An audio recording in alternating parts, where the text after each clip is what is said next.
नमस्कार, स्वागत है आपका। आप देख रहे हैं न्यूज 24। मैं हूं आपके साथ आशा झा। बड़ी खबर सबसे पहले इस बुलेटिन में आपको बता दें, दिल दहलाने वाली खबर जो कि यूपी से सामने आई। सीबीआई ने यूपी के सिंचाई विभाग के एक जूनियर इंजीनियर को गिरफ्तार किया है। आरोप है कि इस जेई ने करीब 50 बच्चों के साथ दुष्कर्म किया। आरोपी जेई का नाम राम भवन है, जिसे सीबीआई ने चित्रकूट से गिरफ्तार किया। जानकारी के मुताबिक इस घिनौने कृत्य के आरोपी जेई ने लगभग 50 बच्चों को अपना शिकार बनाया। इन बच्चों की उम्र महज 5 से 16 साल की थी। पीड़ित बच्चे ज्यादातर बांदा, चित्रकूट और हमीरपुर के रहने वाले बताए गए हैं। दावा किया जा रहा है कि हैवानियत का यह खेल पिछले 10 सालों से चल रहा था। यह हैवान इन बच्चों के साथ दरिंदगी का बाकायदा वीडियो भी बनाता था और इन्हें वो इंटरनेशनल पॉर्न साइट्स को बेचा करता था। जेई पर पॉस्को एक्ट के तहत मामला दर्ज किया गया है। उधर सीबीआई की टीम ने जेई के घर से काफी संख्या में इलेक्ट्रॉनिक सबूत और कैश भी बरामद किया है। यूपी का सिंचाई विभाग आरोपी को सस्पेंड करने की कार्रवाई कर रहा है इधर, लेकिन सख्ते में डाल दिया है इसे। खबर ने अपने आप में बेहद हैरान करने वाली ये खबर है, लेकिन गिरफ्त में है अब शैतान जेई। मुझे सीबीआई का लेटर मिला, उसके क्रम में मैं सस्पेंशन का रिकमेंडेशन कर रहा हूँ। क्या जानकारी दी गई है सीबीआई की तरफ से? अभी पूरी जानकारी मुझे केवल लेटर भी प्राप्त हुआ है पॉस्को एक्ट के तहत का। अभी पूरी जानकारी हमें प्राप्त नहीं हो पाई। वो कब से यहाँ कार्यरत थे?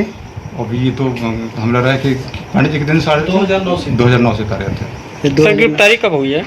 गिरफ्तारी आज की डेट में दिखा है। आज की डेट में मुझे लेटर मिला है, उसी क्रम में करवाई। उत्तर प्रदेश के बांदा और चित्रकूट इलाके में बाल यौन अपराधों पर कार्रवाई करते हुए सीबीआई ने जिस शख्स को गिरफ्तार किया है उससे कई खुलासे हुए।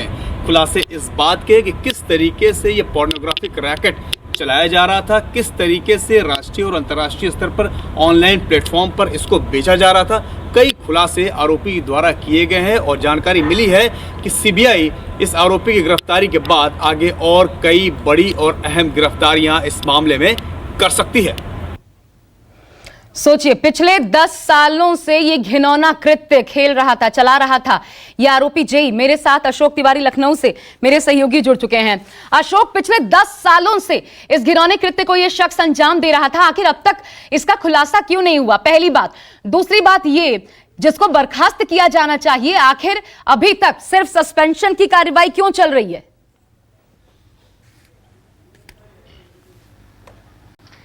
देखिए, निश्चित तौर पर यह अपने आप में एक बहुत बड़ा मामला है जो चित्रकूट से सामने आया है। फिलहाल उत्तर प्रदेश की योगी सरकार की तरफ से जो यूपी के सिंचाई मंत्री महेंद्र सिंह हैं, उन्होंने फिलहाल जो आरोपी इंजीनियर है उसको सस्पेंड कर दिया है और उसके खिलाफ विभागीय इंक्वायरी के भी आदेश जारी कर दिए गए हैं। दूसरी अहम बात यह भी है कि सीबीआई की तरफ से जो मामला यौन उत्पीड़न को लेकर दर्ज किया गया था, उसी आधार पर उनको यह जानकारी मिली थी कि चित्रकूट से भी कुछ वीडियोज लगातार अपलोड किए जा रहे हैं जो कि बेहद आपत्तिजनक हैं। उसी आधार पर सीबीआई की तरफ से जो आरोपी इंजीनियर है, जूनियर इंजीनियर, उसकी गिरफ्तारी की गई है। सीबीआई की तरफ से लगातार कोशिश की जा रही है कि इसको अभी रिमांड पर लिया जाए और कोशिश इस बात की हो रही है कि आखिरकार कौन कौन से लोग इस पूरे रैकेट में शामिल थे, इसकी भी जानकारी सीबीआई की तरफ से इकट्ठा की जा रही है। फिलहाल सीबीआई की टीम चित्रकूट में ही मौजूद है और सरकार की तरफ से भी इसमें अब जो सीबीआई के अधिकारी हैं उनसे लगातार बातचीत की गई है। यूपी के सिंचाई मंत्री ने फिलहाल सस्पेंशन की कार्रवाई की है और यह कहा जा रहा है कि उनके खिलाफ विभागीय इंक्वायरी भी सेटअप कर दी गई है और अगर आगे इनके ऊपर जो आरोप लगाए गए हैं इसके आधार पर उनके खिलाफ जो टर्मिनेशन है उसकी कार्रवाई भी की जा सकती है, लेकिन प्राथमिक तौर पर फिलहाल उनको निलंबित किया गया है। ठीक है अशोक, आप बने रहिए। एक और खबर यूपी से ही है, उस पर मैं आपके पास आती हूं। पहले खबर बता दें,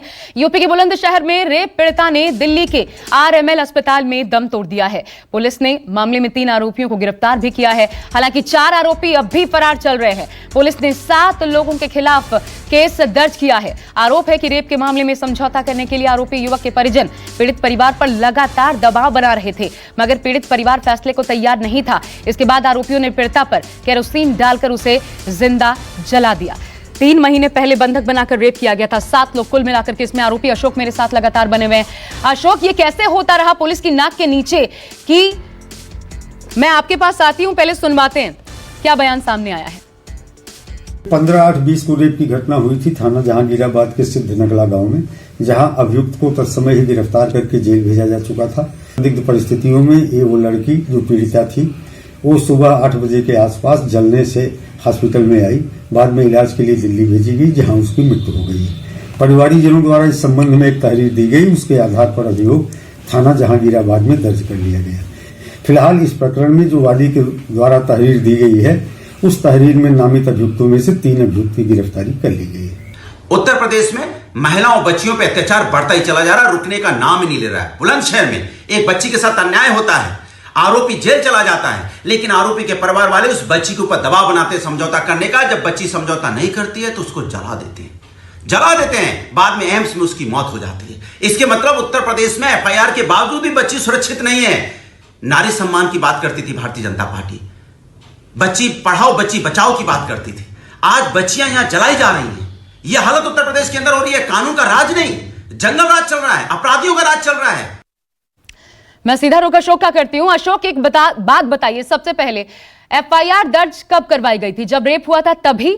और अगर ऐसा था तो फिर इतने दिनों तक, 3 महीने लगभग, आखिर ये आरोपी दबाव कैसे बनाते रहे पुलिस की नाक के नीचे और पुलिस ने कुछ नहीं किया?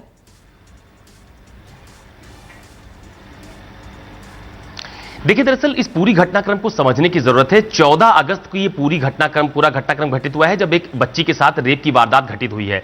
इसमें एक आरोपी के खिलाफ पहले मुकदमा दर्ज किया गया था और पुलिस की तरफ से उसको गिरफ्तार करके जेल भी भेजा गया था। लेकिन इस बीच में जो पीड़ित पक्ष है उनकी तरफ से आरोप लगाया जा रहा है कि जो आरोपी है उनकी तरफ से, आरोपी के परिजनों की तरफ से लगातार परिवार पर यह दबाव बनाया जा रहा था कि वो मुकदमा वापस ले ले, आपसी समझौता कर ले ताकि उनका बेटा जेल से वापस आ जाए। इसी को लेकर के परिवार पर लगातार दबाव हो रहा था, लेकिन परिवार वाले समझौता करने को राजी नहीं थे। अब यह कहा जा रहा है और इस बात की जानकारी मिली है कि कल बच्ची को जलाने की कोशिश की गई, जिसकी फिलहाल अब दिल्ली के एक अस्पताल में मृत्यु हो गई है। तो इसमें कुल 7 लोगों के खिलाफ नामजद मुकदमा जनपद में दर्ज किया गया था और उसमें 3 लोगों की गिरफ्तारी अभी तक की गई है। और दूसरी अहम बात यह भी है कि बाकी 4 लोगों की गिरफ्तारी के लिए कई टीमें गठित की गई हैं और पुलिस पर भी इसमें थोड़ी बहुत कार्रवाई देखने को मिली है। सीओ और जो इंस्पेक्टर हैं उनको फिलहाल लाइन हाजिर किया गया है, उनकी जवाबदेही तय की गई है कि आखिरकार इतनी बड़ी घटना हो जाने के बाद जब मुख्य आरोपी को जेल भेजा गया था तो आखिरकार जो आरोपी के परिजन थे वो किस तरह से पीड़ित पक्ष पर दबाव बना रहे थे और इसके लिए कौन जिम्मेदार है। तो फिलहाल अभी 3 लोगों की गिरफ्तारी बच्ची के मामले में हुई है। 4 लोगों की गिरफ्तारी के लिए कई टीमें गठित की गई हैं और सीओ अनूप शहर और इसके अलावा जो इंस्पेक्टर थे उनको फिलहाल लाइन हाजिर कर दिया गया है। लेकिन इतना जरूर है कि इस पूरे घटनाक्रम में कहीं ना कहीं थोड़ी बहुत लापरवाही देखने को मिली है, जिसकी वजह से शायद यह घटना घटित हुई है और उसी के आधार पर एक्शन भी दिखा है। जाहिर तौर पर मंसूबे अगर अपराधियों के इतने हावी थे तो फिर पुलिस की लापरवाही ही है। शुक्रिया आपका अशोक इस पर जानकारी देने के लिए। और अब चलिए आज की एक और महत्वपूर्ण खबर जम्मू कश्मीर से। जम्मू कश्मीर में अनुच्छेद 370 की बहाली के लिए बने गुपकार गठबंधन की एकता खतरे में है। डीडीसी चुनाव में कांग्रेस ने कई सीटों पर पीडीपी के खिलाफ उम्मीदवार उतार दिए हैं। डीडीसी चुनाव के दूसरे फेज के मतदान के लिए थ्राल, लरनू, केल्लर, तंगधार में कांग्रेस के उम्मीदवारों ने पर्चा भरा है। लेकिन आपको बता दें, इससे पहले गठबंधन ने फैसला किया था कि यहां पर पीडीपी के उम्मीदवार उतारे जाएंगे। सेंट्रल कश्मीर के बडगाम में पीडीपी के उम्मीदवार ने पर्चा भी भर दिया था, जबकि यह सीट नेशनल कॉन्फ्रेंस का उम्मीदवार पर्चा भरेगा, ऐसी जानकारी थी। इससे पहले कांग्रेस प्रवक्ता रणदीप सुरजेवाला ने कहा कि कांग्रेस किसी भी तरह से गुपकार गठबंधन का हिस्सा नहीं है, कांग्रेस पीएजीडी में शामिल नहीं है और वो जम्मू कश्मीर में जिला विकास परिषद का चुनाव लड़ रही है ताकि बीजेपी का जन विरोधी चेहरा बेनकाब हो सके।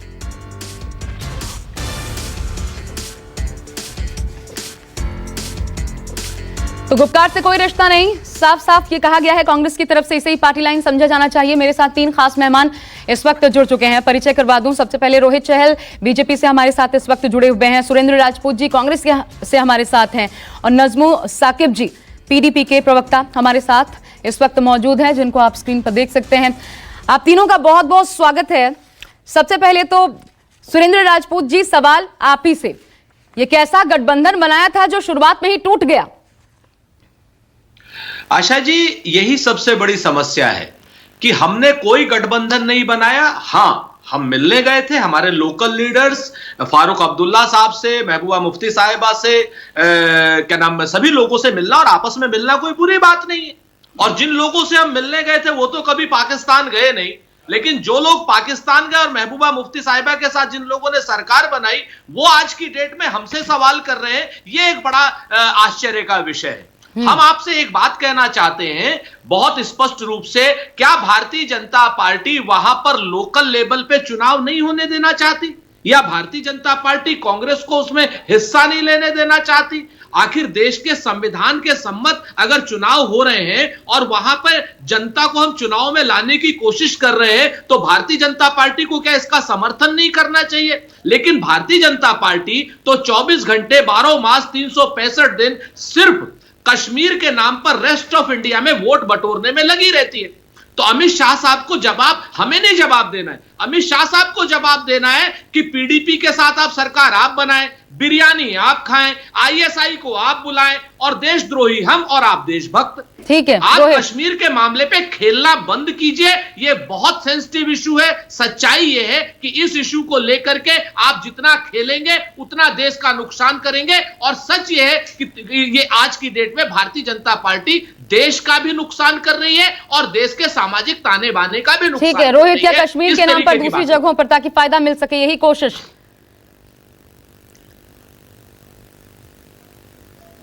गैंग का जो अलायंस है वो अपने आप में सामने दिखाई दे रहा है। कांग्रेस पार्टी वही कांग्रेस पार्टी है जो 370 हटने के बाद सबसे ज्यादा छाती पीट रही थी। क्यों हटा दिया 370? अभी सुरेंद्र राजपूत जी कह रहे हैं कि भैया पाकिस्तान और ये चीन और सब बातें कर रहे हैं। अरे सुरेंद्र राजपूत जी, कश्मीर के मुद्दे यूएन कौन लेके गया था? कांग्रेस पार्टी लेके गई थी। पीओके पाकिस्तान को प्लेट में सजा के किसने दिया था? कांग्रेस पार्टी ने, और साई चीन भी चाइना को अपने रिश्तेदारों को दे दिया। उसके बाद जब 370 हटती है उसके बाद छाती कौन पीटता? कांग्रेस पार्टी। उनकी तारीफ कौन करता? राहुल गांधी की यूएन के अंदर जाके। रोहित, भूल सुधार भी तो होती है। आज महत्वपूर्ण विषय यह है कि भूल सुधार भी तो होती है। अब जिनको आप राष्ट्र विरोधी कह रहे हैं उन्होंने खुद को अलग कर लिया है। देखिए, अलग नहीं है, ये बिल्कुल अलग नहीं है। देखिए, महत्वपूर्ण विषय, मुझे थोड़ा समय दीजिएगा। देखिए, जन विरोधी चेहरा कांग्रेस का गुपकार का अलायंस है। कैसे है, क्यों है कि देखिए, जो महिलाएं हैं, महिलाओं का अधिकार जो 370 हटने के बाद उनको मिला है, जो दलितों का अधिकार उनको मिला है, जो आदिवासियों का अधिकार मिला है, ये चाहते नहीं है। इसीलिए कांग्रेस की स्थिति आज पूरे देश में ऐसी हो गई है। दूसरी महत्वपूर्ण बात, जो अलायंस, देखिए, पंचायत के इलेक्शन हुए थे, ये चाहते नहीं कि ये 3 परिवार है, एक मुफ्ती परिवार, दूसरा अब्दुल्ला परिवार, तीसरा गांधी परिवार, ये लोग चाहते नहीं है। भाई, आपका नंबर आएगा भाई, अरे आपका भी नंबर आएगा। सुन लीजिए, 3 परिवार है, ये चाहते नहीं कि डिसेंट्रलाइजेशन ऑफ पावर नीचे तक जाए। एक आम कश्मीरी जो है, अरे नजमू भाई, मैंने अभी सुन लीजिए, नजमू भाई, हिसाब करेगी जनता, और चीन को जो आपने जमीनें गिफ्ट की है ना अपने रिश्तेदारों को, जिसको जिसको चाय पिलाते हैं, उनका भी हिसाब करेगी। परेशान मत कश्मीरी जो है। सुरेंद्र जी, रोहित जी को सुन लीजिए, फिर आपके पास आती है। अरे नहीं, ये झूठी बातें बहुत दिनों नहीं चलने वाली भाई। आप चिंता मत करो, आपको जनता जवाब देगी। चिंता मत करो, परेशान मत। ये जो नजमू जी के पास मैं पहले जाऊं, उससे पहले सुरेंद्र राजपूत एक सवाल का जवाब दीजिए। आखिर क्या कारण है कि मान लीजिए बीजेपी बरगला रही है, झूठे आरोप लगा रही है, ये दोनों आप दोनों की लड़ाई नहीं है ना। पहले अपना अपना मत रखिए, लेकिन स्पष्टता से रखिए, शांति से रखिए। मिले थे नरेंद्र मोदी जी, ये भी पता आप दोनों बोलते रहेंगे, मैं नजमू जी का रुख कर लेती हूँ। चिंता मत करो, जनता मैं नजमू जी का रुख कर लेती हूँ। नजमू जी, अकेले पड़ गए क्या आप?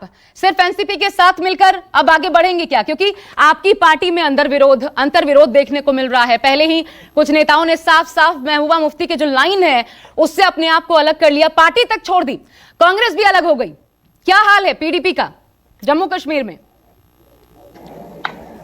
देखिए, बहुत बौखलाहट है। अगर 2014 असेंबली इलेक्शंस ले लें तो जो मेजर रीजनल पार्टीज जो पीएचडी का कोalition जो अमलगमेशन में फॉर्म कर रहे हैं, we took 90% of the vote share in the Kashmir. तो जाहिर सी बात है, बुखलाहट तो होगी। आज जम्मू में बीजेपी की अपनी यूथ विंग प्रोटेस्ट कर रही है, क्योंकि जो उनके साथ प्रॉमिसेस किए गए थे, वायदे किए गए थे, नया कश्मीर बनाएंगे, नया जम्मू होगा, डेवलपमेंट होगा, जॉब्स होगा, ये होगा, वो होगा। होम मिनिस्टर साहब तो हुआ नहीं कुछ। ट्राइबल लोगों को होम मिनिस्टर साहब बोल रहे हैं कि जी हम उनको राइट्स देंगे। हम कल ही लिद्रू पहलगाम गए, जहां पे फॉरेस्ट में रोशनी एक्ट के साथ उसका कोई लेना देना नहीं। फॉरेस्ट में जो सदियों से लोग, ट्राइबल लोग जो वहां पे रह रहे हैं, उनको आज विंटर में बर्फ में घरों से निकाला गया है। ठीक है, हमारे रिसोर्सेज जो हैं सारे लूटे जा रहे हैं, हमारी जॉब्स खत्म हो गई है, और ये जो है देश भर में इतनी अनएम्प्लॉयमेंट है, होपलेसनेस है, इकोनॉमी का इतना बेहाल है। और ये गुपकार बैंक डाका तो इन्होंने 5 अगस्त को डाला, और हमें गैंग बोल रहे हैं। ये तो गैंगस्टर्स हैं, वो तो इनका पास्ट हमें पता है, उसका छोड़ दीजिए। होम मिनिस्टर साहब, मुझे एक सवाल का जवाब दीजिए। ठीक है, आप जो कह रहे हैं, एक सेकंड आप सवाल सुनिए। मैं होम मिनिस्टर साहब को एड्रेस करना चाहता हूँ। अच्छा, ठीक। उन्होंने जो सवाल हमारे कश्मीरियों से पूछे, क्योंकि देखिए आज देश में ये बड़ी दुर्भाग्यपूर्ण बात बनी कि हम कश्मीरियों से सवाल इंटीग्रिटी पे हमारे सवाल उठाए जाते हैं। तो मैं उनसे उनका जवाब देना चाहता हूँ। हमें बोला गया कि आप इंटरनेशनलाइज जो है कश्मीर इश्यू को करते हैं। आप मुझे बोलिए, अगस्त 5 के बाद यूरोपियन जो डिप्लोमेट्स है वो किसने लाए? वो हमने कहाँ लाए? अच्छा जी। कश्मीरी मेन स्ट्रीम पॉलिटिशियंस नहीं लाए कश्मीर, वो तो खुद यहाँ पे आए। आप मुझे बोलिए, कश्मीर में जब इंटरलॉक्यूटर अपॉइंट हुए दिनेश्वर साहब, वो सवाल अलग है। मेरे एक सवाल का जवाब दीजिए, मेरे एक सवाल का जवाब दीजिए साकिब साहब, मेरे एक सवाल का जवाब दीजिए। इंपॉर्टेंट है आपके ऑडियंस के लिए समझना। आजादी के बाद से लेकर के अब तक देश में मिस इन्फॉर्मेशन चल रही है, आप क्यों नहीं कर पाए वो? ऐसा किया जा रहा है कि हम 370 को हटाए 1 साल लगभग ये वक्त हुआ है, आप क्यों नहीं पचा पा रहे? थोड़ा वक्त दीजिए। अगर आप कहते हैं विकास नहीं हो रहा, वक्त दीजिए। आजादी के बाद से लेकर के अब तक सब कुछ तो आपके ऊपर था, आपके कंधों पर था, आपने कुछ नहीं किया। इसका मतलब इतने सालों में गलत बात। इसी मिस इन्फॉर्मेशन को मैं क्लियर करना चाहता हूं। आप जस्ट गिव मी 1 मिनट। आप नेशनल लेवल इंडाइसेस हर एक फ्रंट पे ले ली, चाहे वो ह्यूमन डेवलपमेंट इंडेक्स हो, चाहे वो एजुकेशन, चाहे वो गर्ल एजुकेशन का हो, चाहे आप कोई भी इंडेक्स ले ली। आप फिर बिहार के साथ कंपेयर करिए, आप गुजरात के साथ कंपेयर करिए, आप हिमाचल के, देखिए आप कोई नेशनल मॉडल सेट करिए जिसके साथ हमें कंपीट करिए कि भाई वहां पे डेवलपमेंट नहीं हुई है। हमारे कश्मीर में आज तक कोई भूखा नहीं मरा है। दिल्ली में थोड़ी 2 डिग्री टेम्परेचर होती है, आपको 2 जवाब देना चाहते रोहित, जल्दी लोग से मरते हैं। concluding आज अभी बात कर रहे थे इससे पहले, शो से पहले, रेप किया है 10 साल लड़की का, यहाँ पे आज तक कम नहीं हुआ। बोलने का मौका देंगे। नंबर संक्षेप में जवाब, क्योंकि वक्त मेरे पास बहुत कम। आप मुझे 1 मिनट। आशा जी, महत्वपूर्ण विषय यहाँ पर ये है कि जो ये गुपकार कहेंगे, अगर आप देखेंगे सारे जो गठजोड़ है, इन्होंने पंचायत में भी बाइकआउट किया था। इन्होंने क्या हाल हुआ इनका सुपड़ा साफ हो गया। हमारा कश्मीर जनता ने, मैं खुद 6 दिन अभी कश्मीर में था आशा जी। देश की जनता वहां पर कश्मीर का युवा जो है, जो ये गैंग क्या करते रहते हो? देशद्रोहियों का गैंग तो आपका है। रुकना पड़ेगा क्योंकि मसला बहुत बड़ा है, वक्त कम है। आप तीनों का हमारे साथ जुड़ने के लिए बहुत शुक्रिया। लेकिन अब डीडीसी के जब चुनाव होने जा रहे हैं, स्थिति स्पष्ट हो जाएगी इन चुनावों के बाद कि जनता किसके पाले में। नमस्कार, मैं हूं मानक गुप्ता। अगर आपको हमारा ये वीडियो पसंद आया हो तो इसे लाइक और शेयर जरूर करें, और हां, हमें सब्सक्राइब और फॉलो करना ना भूलें ताकि आप देश और दुनिया की कोई खबर मिस ना करें। तो जुड़े रहिए हमारे साथ और देखते रहिए News 24।